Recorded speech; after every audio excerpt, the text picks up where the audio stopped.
আসসালামু আলাইকুম সবাইকে। আজকের ভিডিওতে দেখাবো কিভাবে আপনি আপনার Facebook ডিলিট হওয়া স্টোরি আবার ফিরে পাবেন। অনেকেই ভুল করে স্টোরি ডিলিট করে পরে আফসোস করে। কিন্তু আজকের ভিডিও দেখলে আপনি সহজেই রিকভারি করতে পারবেন। তো চলুন শুরু করা যাক। এর জন্য ফেসবুকে যেতে হবে। ফেসবুকে আসার পর উপরে যে 3 লাইনার আছে ওখানে ক্লিক করবেন। তারপরে নিচে একটু স্ক্রল করবেন। তো এখানে লেখা আছে সেটিং অ্যান্ড প্রাইভেসি, এখানে ক্লিক করে নেবেন।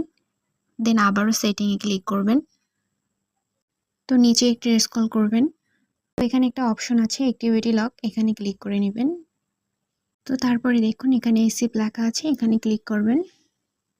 তারপরে উপরে লেখা আছে স্টোরি এসিপ, এখানে ক্লিক করে নেবেন। তো দেখুন এখানে কিন্তু আমার অনেক স্টোরি শো করছে, অনেক আগের স্টোরি আছে। তো আপনারা যদি এগুলো রিকভারি করতে চান, এখান থেকে যদি নিতে চান কোনো স্টোরি, তাহলে সেই স্টোরির উপর ক্লিক করবেন।